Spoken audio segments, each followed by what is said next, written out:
Assalamu alaikum. I am Tania Ahmed. I have been working as assistant teacher English of Shamsuddin Bhuiya High School. My dear students, welcome to our online class. How are you? I hope you all are well. Okay. Now we are going to start our new topic. Today our topic is right form of verbs. At first we have to know what is right form of verb. Right form of verb means proper use of verb. Okay, let's see the rule for our example. দুটি singular noun and দ্বারা যুক্ত হলেও যদি একটির পূর্বে article the থাকে এবং অপরটির পূর্বে যদি কোনো আর্টিকেল না থাকে তবে ভার্বটি সিঙ্গুলার হবে। কিন্তু যদি দুটি নাউনের পূর্বে আর্টিকেল দি থাকে তবে শূন্যস্থানে ভার্বটি প্লুরাল হবে। For example, the commander and the captain be present here. Be বলতে এখানে be verb কে বোঝানো হচ্ছে। Be verb means am, is, are, was, were এগুলোকে আমরা be verb বলে থাকি। ওকে, আমি বলেছি দুটো সাবজেক্ট কমান্ডার এবং ক্যাপ্টেন এগুলো দুটো নাউন যদি আলাদা করে এই যে দুটো দি যুক্ত হয় তাহলে সেখানে আমার ভার্বটা হবে প্লুরাল, কিন্তু যদি একটা দি থাকে তাহলে ভার্বটা সিঙ্গুলার হবে। এখন প্রশ্ন হচ্ছে একটা দি থাকলে এখানে কি বোঝানো হচ্ছে? কমান্ডার এবং ক্যাপ্টেন এটা একজনকেই বোঝানো হচ্ছে, যার কারণে আমরা একটা দি ইউজ করেছি। কিন্তু যখন যদি আমি দ্য কমান্ডার অথবা দ্য ক্যাপ্টেন বলতাম তাহলে সেটা দুটো ব্যক্তিকে আলাদা করে বোঝানো হতো, তখন আমার ভার্বটা হতো প্লুরাল। ওকে, তাহলে আমার এখানে আনসারটা কি দাঁড়াবে? আমার এখানে আনসারটা দাঁড়াবে the commander and captain is অথবা ওয়াজ প্রেজেন্ট হেয়ার। কমান্ডার অথবা the commander and captain was present here. Okay, this is our second example. The headmaster and the secretary be, এখানে হবে কামিং। হেডমাস্টার একজন এবং সেক্রেটারি অন্য একজন, দুজন ব্যক্তিকে আলাদা করে বোঝানো হচ্ছে দা দ্বারা। তাহলে এখানে আমার ভার্বটা হবে প্লুরাল। প্লুরাল হলে ভার্বটা কি হবে? ভার্বটা এখানে হবে ওয়্যার অথবা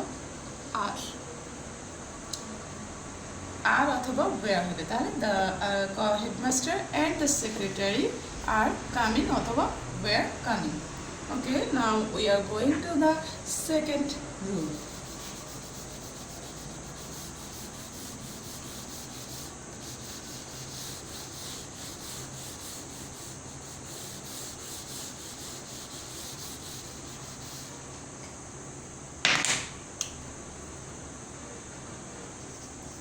Rule number 2. Each, every, anyone, anything, nothing, either, neither, everything.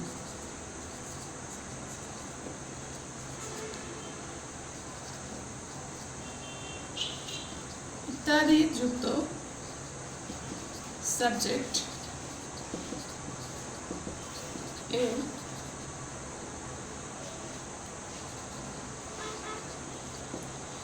পরবর্তী ভার্ব সিঙ্গুলার হবে।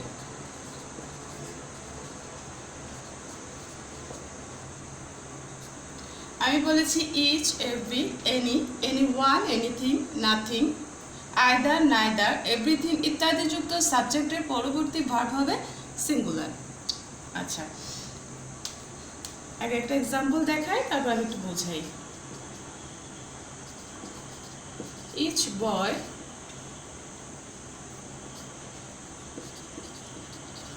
Have a book. আমি বলেছি ইচ বয়, এখানে হ্যাভ হবে, হ্যাভ ভার্ব বসবে, have a book. Each boy have a book. Each boy বলতে এখানে আলাদাভাবে প্রত্যেকটা ছেলেকে আলাদা করে বোঝানো হচ্ছে, যার কারণে এখানে ভার্বটা হবে কি সিঙ্গুলার। তাহলে আনসারটা আমার কি দাঁড়াবে?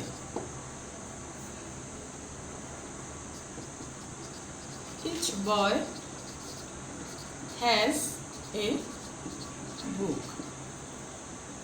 Another example, each girl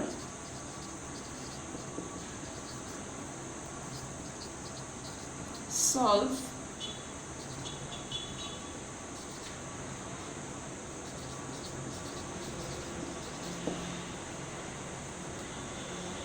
each girl solve a problem.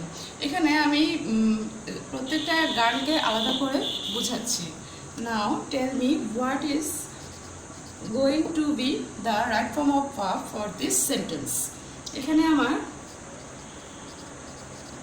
Verb যেহেতু সিঙ্গুলার, তাহলে ইচ গার্ল আলাদা করে, প্রত্যেকটা গার্লকে আলাদা করে বোঝানো হচ্ছে। এটা থার্ড পারসন সিঙ্গুলার নাম্বার, তাই ভার্ব হচ্ছে সলভস এ প্রবলেম।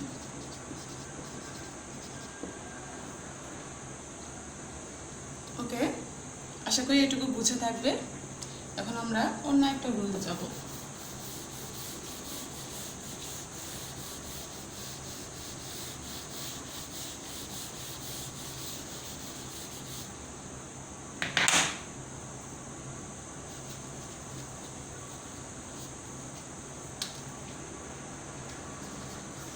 রুল নং 3, যদি একটি সেন্টেন্সে আইদার অর অথবা নাইদার নর দ্বারা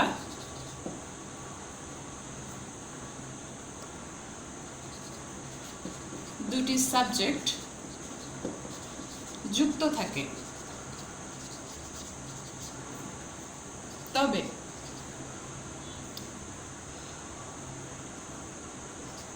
ভার্বের নিকটবর্তী সাবজেক্ট অনুযায়ী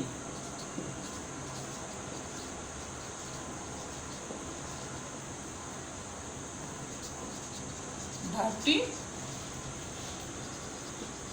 বসবে। আমি বলেছি যদি একটি সেন্টেন্সে আইদার অর অথবা নাইদার নর দ্বারা দুটি সাবজেক্ট যুক্ত থাকে, তাহলে ভার্বের নিকটবর্তী সাবজেক্ট অনুযায়ী ভার্বটি বসবে। অর্থাৎ ভার্বের নিকটবর্তী মিন্স এখানে আমি বোঝাচ্ছি সেকেন্ড যে সাবজেক্ট হবে সেই অনুযায়ী আমি আমার এই সেন্টেন্সে ভার্বটা বসাবো। Okay, let's see the example.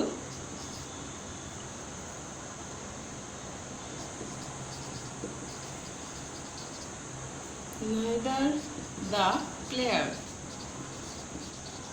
nor the coach were present here.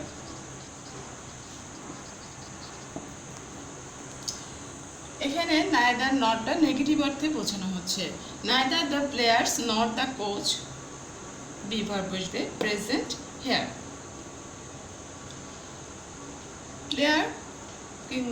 Player না প্লেয়ার নাকি কোচ কেউই আমাদের এখানে প্রেজেন্ট ছিল না।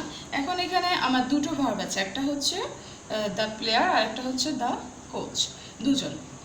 কিন্তু আমি যে সাবজেক্টটা সিলেক্ট করব সেটা হবে আমার সেকেন্ড যে ভার্ব সিলেক্ট করব সেটা হবে আমার সেকেন্ড সাবজেক্ট অনুযায়ী। আমার সেকেন্ড সাবজেক্ট হচ্ছে কোচ, তাহলে আমার এখানে যে ভার্বটা বসবে সেটা অবশ্যই সিঙ্গুলার ফর্মে বসবে। প্লেয়ার্সদের জন্য সেটা প্লুরাল ফর্মে হবে না। Okay, let's see the answer. neither the players nor the coach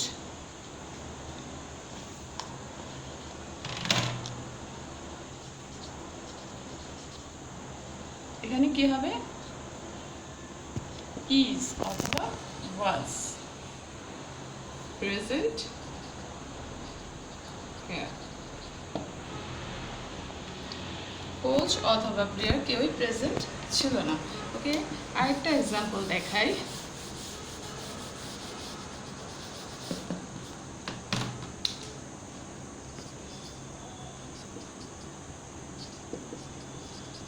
either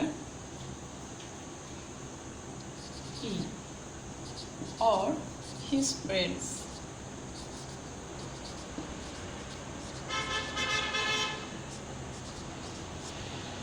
Be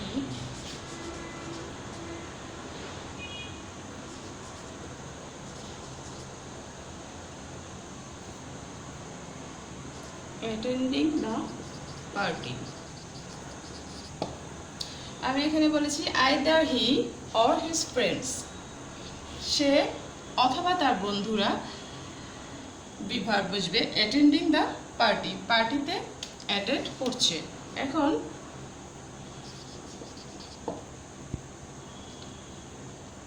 দেখো, we have two subject, he and his friends. He এবং হিজ ফ্রেন্ডস আলাদা করে দুটো সাবজেক্ট। এখন আমাকে যে ভার্বটা সিলেক্ট করতে হবে সেটা অবশ্যই depending on the second subject. Second সাবজেক্টে কি দাঁড়াচ্ছে? His friends. তাহলে ভার্বটা কি হবে? ওকে, তাহলে ভার্বটা কি দাঁড়াবে একটু দেখি। Either he or his friends.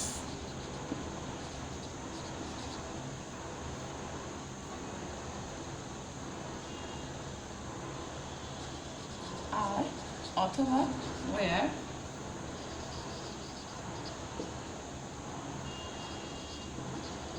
attending the party.